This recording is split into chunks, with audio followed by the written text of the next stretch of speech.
तो इस मूवी में हमें एक ऐसा आदमी दिखाया गया है जो कि सिल्वर टंग है। ये वो लोग होते हैं जो किसी भी बुक की स्टोरी को पढ़ें तो वो स्टोरी सच्ची हो जाती है और उसके कैरेक्टर्स असली दुनिया में आ जाते हैं। मूवी के स्टार्ट में उस आदमी को अपनी फैमिली के साथ दिखाया जाता है। वो अपनी वाइफ और छोटी सी बेटी के साथ रहता था। एक रात वो अपनी बेटी को स्टोरी सुना रहा होता है जिसमें किसी रेड कपड़े का जिक्र होता है और वही रेड कपड़ा उनके घर के बाहर आ जाता है। फिर हम 12 साल बाद का टाइम देखते हैं जब सिल्वर टंग की बेटी बड़ी हो चुकी होती है। उसका अपने फादर के साथ बॉन्ड बहुत अच्छा होता है और आज वो किसी ओल्ड बुक शॉप में जाने वाले थे कोई बुक ढूंढने के लिए। उस बुक का नाम होता है द इंक हार्ट। उस बुक की कॉपी से भी काम चलने वाला था। अब वो लोग उस बुक शॉप में चले जाते हैं लेकिन सिल्वर टंग की बेटी उससे पहले ही बाहर आ जाती है और जब वो खुद बाहर आता है तो देखता है कि उसकी बेटी से कोई आदमी बात कर रहा है और उसका नाम डस्ट फिंगर है। वो सिल्वर टंग से कहता है क्या तुम्हें बुक मिली, और अगर तुम्हें बुक मिल गई तो क्या तुम उसे दोबारा पढ़ोगे। तो सिल्वर टंग उससे कहता है तुम्हें इससे क्या है। तो डस्ट फिंगर कहता है तुम नहीं जानते,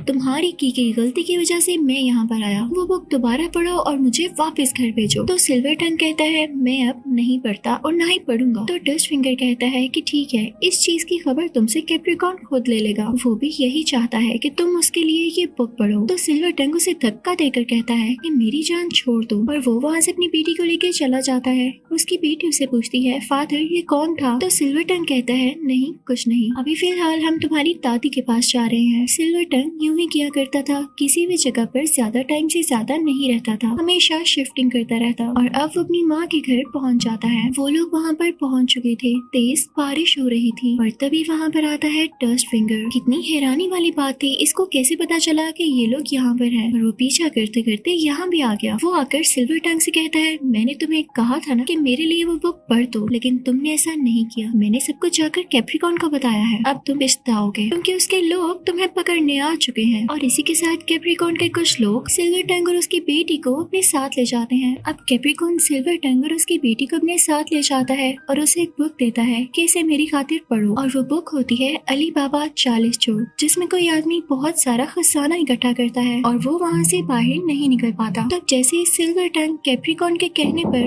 वो बुक पढ़ना स्टार्ट करता है तो वहाँ पे खजाना आने लगता है। ऊपर से सोने के सिक्के और बहुत ज्यादा महंगी और कीमती चीजें गिरने लगती हैं और उसके साथ वो कैरेक्टर भी जो कि खजाना इकट्ठा कर रहा था। कैप्रिकॉर्न जैसे ये देखता है तो उसकी जगह अपना एक आदमी वहाँ पर भेज देता है। तो सिल्वर टंग उससे कहता है कि ये आदमी अब अंदर चला गया है। तो कैप्रिकॉर्न कहता है कि हाँ मुझे भी अंदर नहीं जाना, मैं यहीं पर खुश हूँ और इसी खजाने को यूज करके अपनी जिंदगी यहाँ जीऊंगा। और मैं तुम्हें एक मजे की बात बताऊं, मुझे अभी तक इंक हार्ट के जितनी भी कॉपीज मिली मैंने उन्हें जला दिया क्योंकि वाकई मैं बुक में वापस नहीं जाना चाहता और इस बुक की कॉपी को भी मैं जला दूंगा। तो पास ही डस्ट फिंगर भी खड़ा होता है और वो कैप्रिकॉर्न से कहता है कि मैंने तुमसे मदद मांगी थी, तुम नहीं जाना चाहते लेकिन मैं तो वापस जाना चाहता हूँ ना, मुझे वापस भेजो। तो कैप्रिकॉर्न कहता है कि हरगिज़ नहीं, मुझे इससे कोई फर्क नहीं पड़ता कि तुम्हें वापस जाना है या नहीं, लेकिन इतना जरूर पता है कि अगर मैं वापस गया तो मैं दोबारा से स्लेव बन जाऊंगा। इसी के साथ वो बुक को भी आग में फेंककर जला देता है। इसके बाद कैप्रिकॉर्न सिल्वर टंग और उसकी बेटी को कहीं पर ले जाकर बंद कर देता है। अब डस्ट फिंगर जाता है किचन में जहाँ पर एक लेडी काम कर रही होती है। वो लेडी बोल नहीं सकती थी, उसको भी कैप्रिकॉर्न ने अपने पास स्लेव बनाकर रखा हुआ था। वो भी यहाँ से कई बार भाग चुकी थी लेकिन उसे दोबारा से पकड़ लिया जाता।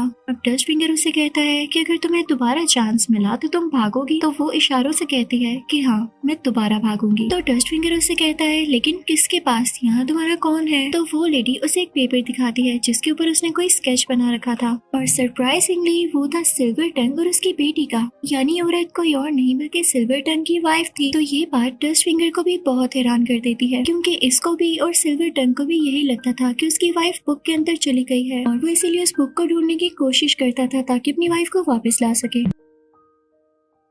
फिर हम सिल्वर टंग को देखते हैं जो कि अपनी मदर और अपनी बेटी के साथ एक जगह पर कैद होता है। उनके साथ वो फिक्शनल कैरेक्टर भी होता है जो कि बुक से अभी अभी बाहर आया था। अब वहाँ सिल्वर टंग बातें करने लगा। वहाँ सिल्वर टंग कहता है कि काश मेरे पास इंक हार्ट बुक आ जाए और मैं अभी के अभी कैप्रिकॉर्न को उस बुक में वापस भेज दूँ। मैंने बहुत कोशिश की है अपनी वाइफ को वापस लाने की भी, लेकिन वो मुझे मिलती ही नहीं और हमेशा मैं नाकाम हो जाता हूँ। अब सिल्वर टंग को क्या पता था कि उसकी वाइफ तो यहीं पर है। तभी दूसरी तरफ डस्ट फिंगर को एक आइडिया आता है। उसे तो तो पता चल चुका था कि सिल्वर टंग की वाइफ यहीं पर है, लेकिन वो ये बात सिल्वर टंग को नहीं बताना चाहता था। वो सीधा सिल्वर टंग के पास जाता है और उससे कहता है कि क्या हम इस बुक की कॉपी मिलकर नहीं ढूंढ सकते? कैप्रिकॉर्न ने तो मेरी मदद की ही नहीं, तुम भी अपनी वाइफ को उस बुक से वापस लाना चाहते हो और मैं बुक के अंदर जाना चाहता हूँ, यानी हम दोनों को वो बुक ढूंढनी है, तो क्यों ना मिलके ढूंढे। तब सिल्वर टंग कहता है लेकिन ये पॉसिबल कैसे होगा, हम तो यहाँ पर कैद हैं, हमें यहाँ से निकालेगा कौन? तो डस्ट फिंगर कहता है कि इसकी टेंशन तुम ना लो, मेरे पास एक बुक है। वो उसे उसका एक पेज पढ़ने को कहता है जिसमें किसी स्टॉर्म का जिक्र होता है। सिल्वर टंग वो बुक पढ़ने लगता है। तभी वहाँ पर एक बहुत बड़ा स्टॉर्म आता है जिसकी वजह से वो लोग यहाँ से बच निकलते हैं और चल पड़ते हैं वो बुक ढूंढने के लिए। अब ये सब यहाँ से निकल तो चुके होते हैं, लेकिन सिल्वर टंग की वाइफ अभी भी वहाँ पर होती है जो कि डस्ट फिंगर से मदद के लिए कहती है, लेकिन डस्ट फिंगर उसे नहीं बचाता और ना ही सिल्वर टंग को बताता है। वरना अगर सिल्वर टंग को ये पता चल जाता कि उसकी वाइफ तो यहीं पर है तो वो बुक क्यों ढूंढता, और अगर वो बुक ना ढूंढता तो डस्ट फिंगर भी यहीं का यहीं रह जाता। इसलिए वो उसकी कोई मदद नहीं करता और वो लोग आगे चल पड़ते हैं। अब उन लोगों ने इस बुक यानी इंक हार्ट के राइटर को ढूंढ लिया था। वहाँ पर वो उस राइटर के जरिए एक और बुक ले लेते हैं। बुक लेने के बाद डस्ट फिंगर बहुत खुश होता है और सिल्वर टंग से कहता है जल्दी से मुझे इस बुक में वापस भेज दो ताकि मैं अपनी फैमिली के पास जा सकूं। तो सिल्वर टंग कहता है कि नहीं, पहले मैं अपनी वाइफ को बाहर बुलाऊंगा, उसके बाद तुम्हें भेजूंगा। तो जब डस्ट फिंगर ये सोचता है कि तो अपनी वाइफ को बाहर बुला ही नहीं सकेगा और मुझे यूं ही इतना वेट करना पड़ेगा, तो वो उसे सब कुछ सच बता देता है कि मैंने तुमसे ये बात छुपाई और उसे वो बुक छीन के जाने लगता है। तो सिल्वर टंग कहता है कि तुम्हारा दिमाग तो ठीक था, तुमने मुझे पहले क्यों नहीं बताया कि मेरी वाइफ यहीं पर है, मुझे उसकी लोकेशन बताओ। तो डस्ट फिंगर कहता है कि जहाँ से हम आ रहे हैं वो वहीं पर कैद है। अब उन दोनों में बहस और लड़ाई होने लगती है। तो डस्ट फिंगर कहता है कि नहीं मारो मुझे, जैसे तुम्हें अपनी फैमिली प्यारी है मुझे भी तो इसी तरह अपनी फैमिली से प्यार है, क्या मेरा हक नहीं बनता कि मैं भी अपनी फैमिली के पास जाऊँ? तुमने मेरे लिए बुक ढूंढी, शुक्रिया। सिल्वर टंग कहता है कि शुक्रिया मत कहो मुझे, बल्कि मेरे साथ चलो मेरी बीवी को आजाद करवाने के लिए। और अब सिल्वर टंग अपनी बेटी को उसी राइटर के घर पे छोड़ता है और डस्ट फिंगर को अपने साथ लेके उधर चल पड़ता है जहाँ पर उसकी बीवी कैद होती है, यानी कैप्रिकॉर्न के पास। अब वो लड़की यानी सिल्वर टंग की बेटी बैठकर एक बुक पढ़ी होती है जिसमें किसी डॉग यानी पपी का जिक्र होता है। उसके सामने वही डॉग आ जाता है, यानी सिल्वर टंग की बेटी के पास भी वही एबिलिटीज थी, वो खुद भी एक सिल्वर टंग थी। तभी अंदर राइटर आता है जो कि कैप्रिकॉर्न के साथ ही मिला हुआ था और उसके साथ कैप्रिकॉर्न के कुछ लोग भी थे। डॉग को देख के उनको भी पता चल जाता है कि ये बच्ची सिल्वर टंग है। वो उसे पकड़कर अपने साथ कैप्रिकॉर्न के पास ले जाते हैं। वो लोग उसके साथ राइटर को भी ले जाते हैं कि तुमने इनको बुक क्यों दी, और फिर इनको बेसमेंट में ले जाकर कैद कर देते हैं। जिस जगह इस बच्ची को कैद करते हैं उसके साथ वाले रूम में ही डस्ट फिंगर भी होता है। वहाँ से डस्ट फिंगर भागकर सिल्वर टंग के पास जाता है और उसे बताता है कि तुम्हारी बेटी भी यहाँ पर आ चुकी है, उसे कैद कर लिया गया है और उसी ने मुझे बताया है कि कैप्रिकॉर्न के पास अभी भी इंक हार्ट की एक कॉपी है और उसमें से वो एक कैरेक्टर को बाहर लाना चाहता है जो कि बहुत ही ज्यादा पावरफुल है और उसके पास ब्लैक पावर्स हैं। उसका नाम है शैडो। हमें कैप्रिकॉर्न को ऐसा करने से रोकना होगा। डस्ट फिंगर सिल्वर टंग को ये भी बताता है कि कैप्रिकॉर्न तुम्हारी बेटी से आज वो बुक पढ़वाने वाला है ताकि वो शैडो को यहाँ पर बुला सके। तो सिल्वर टंग को बहुत बुरा लगता है, वो काफी परेशान हो जाता है।